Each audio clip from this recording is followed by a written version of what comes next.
Hey everyone, we're back once again for another trailer reaction, I guess. I'm a reactor to trailers now. This is a thing, I guess. I don't know, it's my third one. Usually it's like a special event only for From Software games, but when I played the first Breath of the Wild on this channel, you guys obsessively voted for every single 3D Zelda until all of them were played, and then also voted for one of the 2D Zeldas now, so let's just nip the have you seen the trailer yet in the bud. I'm amused that it's called Sequel to Legend of Zelda. Like, they still don't know the name.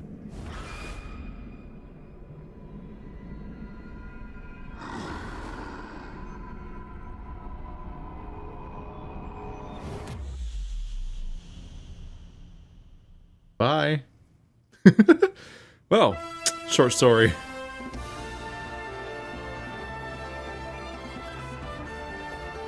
Okay, we already compared it to Skyward Sword.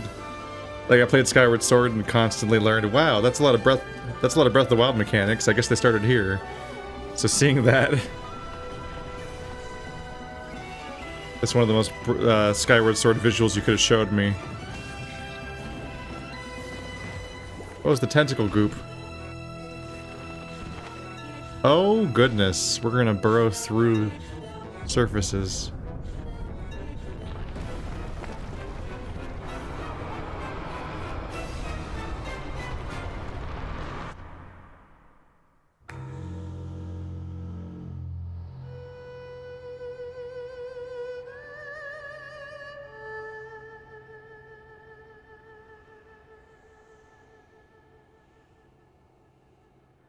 It almost looks like the same map. Oh, is that the whole trailer? That was pretty quick. Ah, next year. I have time still. It looked like it was the same map, honestly. But that's it's just a big green plains and with some lumps and this art style obviously, so that's not really saying much. A big macro scale view is hard to parse. Not exactly the same map. I'm not saying it's literally just the same game again. Obviously, this is happening. So this is happening. But when I saw the when I saw the final view, I'm like, oh, that just looks like the same Hyrule we saw last game. So we have floating islands. The main one we got a view of earlier was the Hyrule Castle itself, where I guess Ganon's doing a blight again or something. I don't know. But this one looks like it's probably different. It looks kind of chill. It's really covered in clouds or something, so we don't get that much of a view. There's just some trees and shit. But it does seem like verticality is more of a thing in this game. Last time it was cliff climbing. This time it seems like, yeah, long distance. We have long distance hovering and gliding. We have abilities that let us shoot up into the air and then, like, get on a platform via coming through the bottom of it, which is a really direct way of getting up there. What are these shapes? I'm sorry, I'm always scanning for the basalt columns. These look interesting. We don't get to see them that close. Some birds, more of the floating islands.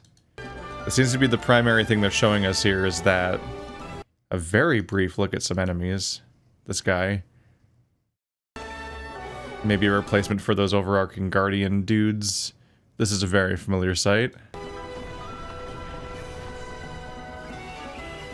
And they're on a talus. Oh, that's actually, yeah, that sneaks past you a little bit, but they're on a talus, so they have battle stations on a talus, like they're the Uruk-hai in a Lord of the Rings. Wait, did the orcs mount other creatures? That one other army had elephants that were war elephants, something like that. So that's something. Is the new Sheikah device? A wrist thing. We use gestures. It's interesting to see this because the not this specifically, but this is neat too. But one of the things that came up about, I think early on, people were mentioning the idea that Breath of the Wild was just a huge project and a huge pain to make and so on. So it just from the get-go, people seemed really sure, and I don't know if it was just immediately like guaranteed and just said out loud or something, but people were really sure they were going to make a sequel specifically to Breath of the Wild in the same like sort of engine and setup, essentially to like make more money off of the amount of effort they'd put into the first game, because it was like a special kind of like revitalization of the franchise. So what happened here? Was there more than one? Okay. That's okay, I wanted to be sure. Here you can see there's only one spike ball, so every single one of those previous spike balls was him using this Sheikah hand glove bracelet thing, which looks like at least one of its powers is the rewinding. I'm not sure if that's replacing the Sheikah Slate in general, or if that's just a specific device or not, but people wanted to see the return of you getting... There's two big things people wanted from Breath of the Wild, I think. One is that they wanted to see you do actual dungeons that were more akin to the scale and theming of the previous dungeons in other Zelda games. They didn't like that the Guardian Beasts were a little too samey in their like actual presentation.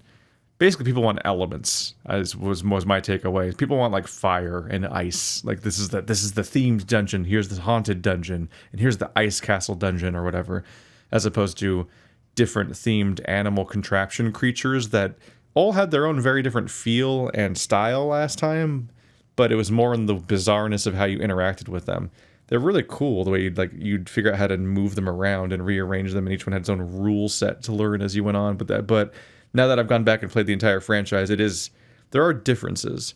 Some of the solve a room style dungeons were definitely in all those shrines, but I definitely think that people would be happy if a bunch of those shrines got mashed together into a bigger dungeon idea where you use things from one room to solve another room and so on, as opposed to just a gauntlet of individual puzzles. But the puzzles were so good, like unfettered or unhindered by the idea of what a good Zelda game was, because I hadn't really played them. Breath of the Wild is just like one of my favorite open world games ever made, because open world games are just about wasting your time. And they're just like, hey, how cool, you got your intro, you finished the tutorial where we hold your hand and don't let you like do anything for like 2 hours at the beginning of the open world. All right, now that you've finished your barely interactive cutscenes, here's the open world. It's just covered in like icons. Just walk up to them and then a guy will talk to you and then tell you to do basically one of 5 actions over and over again for 60 hours. Wow, let's follow the fox again. I wonder where he'll go. Oh, right, the shrine he always goes to. It's like fucking Jesus. The whole Horizon Zero Dawn, Ghost of Tsushima, Assassin's Creed model. I'm so tired of it. And Breath of the Wild, I've probably said it a few times now, but like it both fosters curiosity in you and then rewards it.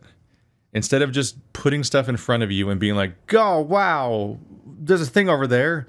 Go check it out. And you're like, do I have to, like, I guess I'll do it to fill a bar up because I'm 62% done with this game. And if I do that, I'll be 63% done with this game. I love making numbers go up a little bit. Oh yeah. It's the icon. You already told me what the icon on the map, what it was. And it sure is the same thing it was last time. Why do you ask me to do this thing so many times? Why do you want me to do this thing 50 times? And it's like, Breath of the Wild wasn't that interested in making you do the same things over and over again, unless you just went out of your way to do it, really. It was up to you. Like, you want to hunt Koroks? They're just there, and we're not going to tell you where they are, and you might recognize certain types of Korok secrets and tricks repeating a bit here and there, but it's never quite the exact same thing, and also we're not forcing you to like engage with it. Like the map's not covered in Korok seed icons and be like, better get all of them, better get all 900 Koroks. And it's like, no, you just get some Koroks if you feel like it. And every time you see one, you can just make the choice like, oh, do I want to engage with that right now? And then you could just be like, yeah, actually, yeah. I bet it works this way. And you're like, oh, fuck, I got him. Yeah, haha. It's just a fucking better system. But yeah, this looks like it might be either this glove's going to be everything, or it'll be a return towards dungeon items. It's hard to say. This one glove might just do everything like the way that the Sheikah Slate did or whatever. But you still might be able to collect the items as they go.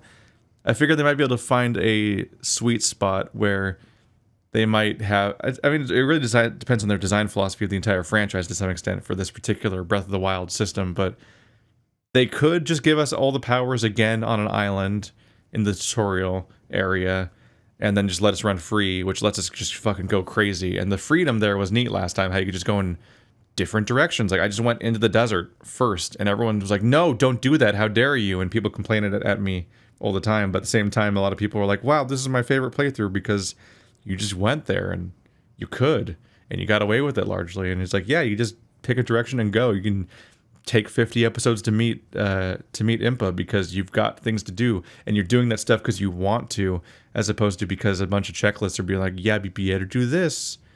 You want to finish the loyalty mission of this random dude, right? There's a 17 arc storyline where you do the same 3 tasks over and over again, but we keep calling it new content. So that they could just give them to us all again and ignore the feedback people had. They might not be wrong to either, because there was a very specific goodness to that is separate from normal Zelda games. And thank you, loud traffic. But at the same time, I wouldn't be against them having like a series of dungeons across the map that you solve in a semi-linear order, and maybe akin to A Link to the Past, where it's like some people, like there's a clearly telegraphed order to do them in, but crazy people can be like, I'm in a sequence break because I know that this thing, and so on. And you can do that a little bit, and then each one of those gives you an actual new ability to add to your Sheikah glove, I guess. And that has a different upside. You don't have the immediate crazy freedom you had last time, but it keeps revitalizing the world a little bit, because every time you do another dungeon, you're like, oh fuck, look at this cool stuff I've got now. And you might even think about all these various spots before in a Metroidvania sort of way, where you're like, I couldn't do that before, and how was I supposed to solve? I can do that now. Now I know how to do that thing. I should go back there, which is its own form of encouraging and rewarding curiosity. In fact, that's probably a good way to iterate on their open world design, is to Metroidvania up their level design a bit more, which they might be doing with the fact that there are literal floating islands in the sky, which might be a gating system to keep you from getting to certain places too early in certain cases, because like a system of navigational abilities might get you to certain locations, and that area can be built differently under the assumption that you have certain abilities. And that shit is pretty good. They're Nintendo. I expect that they have good ideas. Okay, what was that? That one goes by fast. Looks like it's a fire launcher. It does not appear to be on his glove either, so it is a separate device he's holding. It looks like one of those like a fireworks launcher from like in Mulan, for example, like those animal face, dragon face thing. That's kind of neat. God, this trailer goes fast. That water droplet goes up, and then you do. He just arrives up here and burrows through the goddamn platform. What an incredibly strange visual. The music's doing some weird shit too. It's doing oh, that's the whole trailer basically. Music's doing some backwards talking or something. And once again, that's the whole trailer, so we'll look at that a bit more. But yeah, there's not much taken here. They just want you to enjoy the floating Hyrule here. Is the fact that Hyrule's floating what causes everything to float? They're actually trying to bring the planet back down? Is this a sequel to Star Fox Adventures? Where a bunch of chunks of the planet float in the air and you gotta bring them down with the help of your Triceratops Tricky. Sorry, I just wasn't ready for a connection there, and it formed, and I had to say it. But I'm looking forward to it. I'm sure they'll do a good job. I'm curious what they'll do, but they generally make good choices. Like honestly, I haven't had a bad time with any of them. I think that the badness of the supposed bad Zeldas is usually overblown, because Skyward Sword was pretty okay by and large. I would have preferred not to have motion controls the whole time. I didn't think they were that integral to its identity, despite that supposedly being what people like about it. It really, because it was weirdly, the motion controls were a little underutilized, and the bird was underutilized, and it was definitely too long. Like, I don't know exactly which part I would cut. There's a couple places that were really obvious, but something about Skyward Sword, you just get to the end and you're like, this is definitely too long. There's a pacing problem, and I just feel it in my bones, and this should probably not be as long as it is. And it's not always easy to say which parts should be murdered in service of that, but wow. That game was starting to give Breath of the Wild competition, and Breath of the Wild is like a different genre of how you classify how long games are. And what I liked about Breath of the Wild is how long it was self-inflicted. And that's a good feeling. When you like the fact that you could just, that you knew that just go do those 4 things, then go to the castle. And if you wanted to just go to the castle, but who doesn't want to do the 4 things? But no, I just kept going on these long streaks where I would explore a new arc of the world for like 5 episodes straight, just because I just saw a direction I hadn't been in yet and I wanted to see what there was. And there was always something to discover. There was the peppering of Korok seeds and a couple treasure chests and enemies and so on. But then there was just weird things, like one-of-a-kind strange occurrences that you would only find in that one part of the map. Like a town that you build, or weird statues that somebody wants you to photograph, or just bizarre arcs. And like, that was one of the best exploration experiences that I've had, especially one that's like completely open. Like, it's not a procedurally generated Minecraft game, and it's also not like a relatively small scale puzzle adventure like Outer Wilds, which was also incredible, but it's just specifically an open world that I wanted to be in. And I'm kind of looking forward to that happening again. I'll see you guys next time.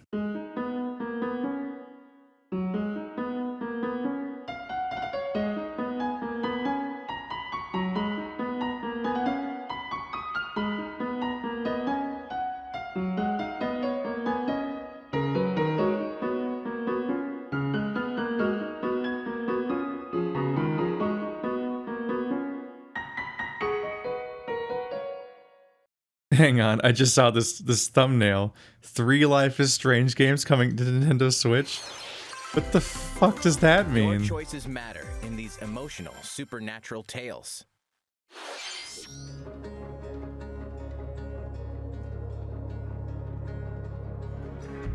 I didn't see a character from Life is Strange 2 in that thumbnail, is what I'm fixating on. Is it Life is Strange Before the Storm, and Life is Strange, like, Colors or Paint or whatever the new one's called? Are they really doing 1, the prequel, and 3, and just skipping Life is Strange 2? How fucking awkward is that? Does somebody own the rights to it? What's going on?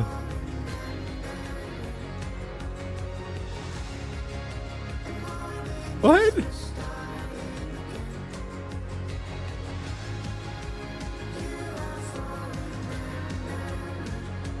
I gotta get caught up. I'm behind. I haven't played Life is Strange 2 yet, but apparently they don't give a shit about it because they're porting. Why are they porting the past and Life future is Strange: ones? True Colors launches on Nintendo Switch September. The fuck? Okay, let's try this. Life is Strange. Is Life is Strange 2 just already out on the Switch? Because that makes sense. It makes sense that Life is Strange 2 could just already be out. It's not. They're just skipping Life is Strange 2. Why would they? That's really weird, right?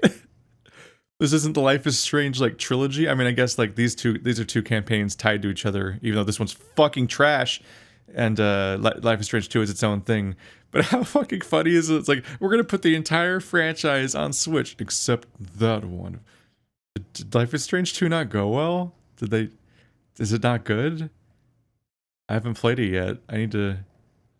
Still need to play it.